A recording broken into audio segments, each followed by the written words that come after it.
주거 침입죄에 대해서 살펴보도록 하겠습니다. 형법 제319조입니다. 조문을 보시겠습니다. 주거 침입죄 319조 1항 사람의 주거, 관리하는 건조물, 선박이나 항공기 또는 점유하는 방실에 침입한 자는 3년 이하의 징역 등에 처한다.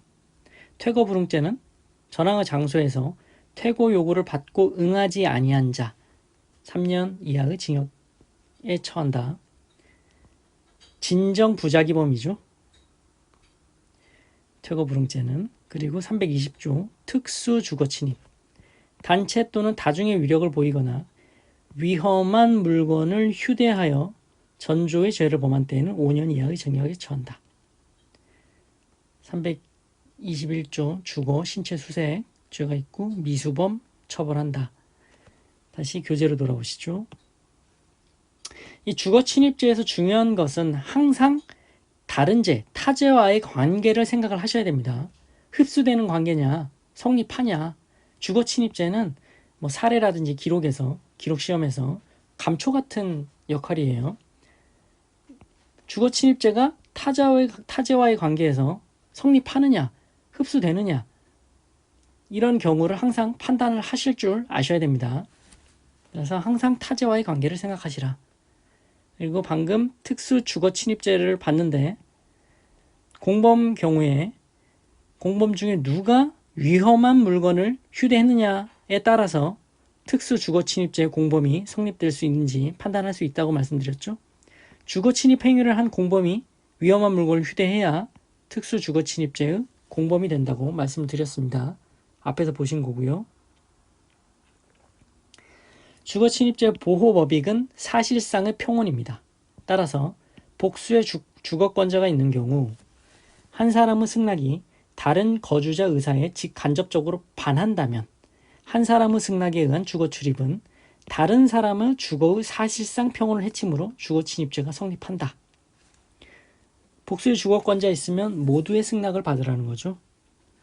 주거자 등이 건조물 등의 거주 등의 권리가 있느냐는 범죄 성립을 좌우하지 않는다. 따라서 점유할 권리가 없는 자의 점유라 하여도 그 주거의 평온은 보호되어야 한다. 단 점유할 권리는 지금 없지만 점유를 개시할 때는 적법했어야 된다라는 것이죠. 어떤 예가 있을까요? 임대인이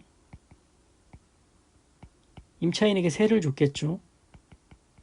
집 주인이에요, 임대인은. 근데 처음에는 임차인이 적법하게 계약을 맺고 세도 꼬박꼬박 냈겠죠. 근데 어느 순간 세가 점점 밀려서 임대인은 적법하게 임차계약을 해지했습니다. 그럼 더 이상 임차인은 점유할 권리가 없습니다. 임대인이 나오라 했는데 안 나오니까 쳐들어간 거죠. 그러면 임대인은 자기 집에 들어간 건데 주거 침입죄가 성립할까요? 성립한다라는 거죠. 점유할 권리가 없는 자의 점유라도 주거의 평온은 보호되어야 된다. 임차인의 사실상의 평온은 보호되어야 한다는 것이죠. 임차인은 점유의 개시는 적법했습니다. 실제 판례 내용이죠. 자, 주거 침입죄에서 주거란 무엇인지 살펴보겠습니다. 주거란 기거 침식에 사용되는 한 설비 구조를 불문한다. 기거 침식, 먹고 자고 일어나고 뭐 그런 경우를 말하는 겁니다. 기거 침식에 일시적으로 사용되더라도 포함된다라는 거죠. 주거 침입죄에서의 주거라 함은 단순히 가옥 자체, 그 집 자체만이 아니라 그 위유지라고 합니다. 마당이나 정원, 집이 이렇게 있습니다. 담으로 둘러싸고 있어요. 대문이 있고 이렇게 마당이 있겠죠. 정원이라든지. 주거란 이 부분을 다 얘기한다는 거예요. 담 안. 담과 바깥, 담으로 바깥과 구별 지어진 그 안쪽, 이것은 다 주거라고 본다라는 것입니다. 이 마당 정원 이런 부분을 이 담으로 가려진 담으로 가려져서 외부와 구별되는 이 마당, 정원 등을 위요지라고 합니다. 자, 주거의 소유 관계도 불문합니다. 보셨죠? 임대인, 집주인인데도 주거 침입죄 성립한다라는 것. 사실상 평온설이기 때문이죠.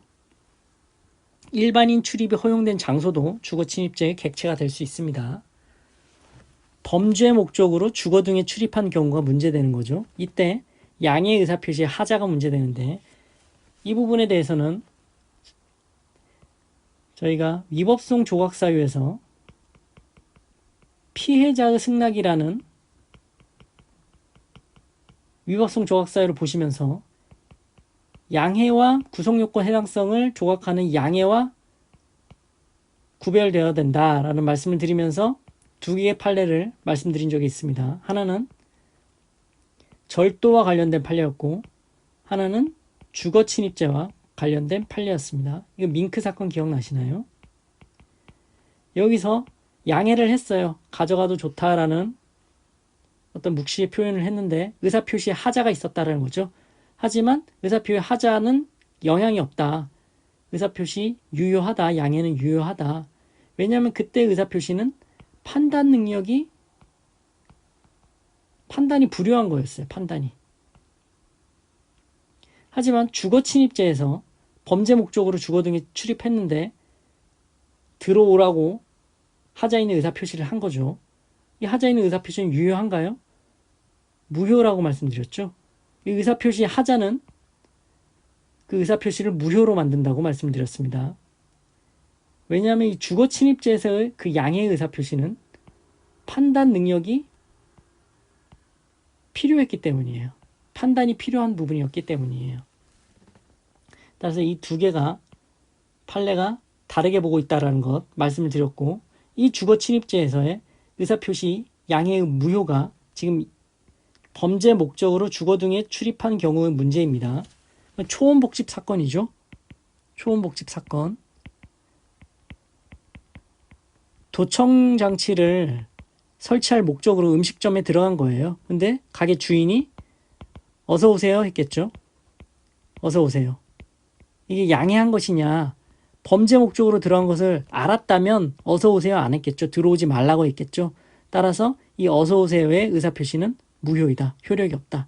따라서 도청 장치 설치하러, 즉 범죄 목적으로 그 가게 등에 출입한 경우에는 주거 침입죄가 성립한다라는 것입니다. 양해 의사표시는 하자가 있는 것이고 무효이다. 주거 침입죄의 경우에는.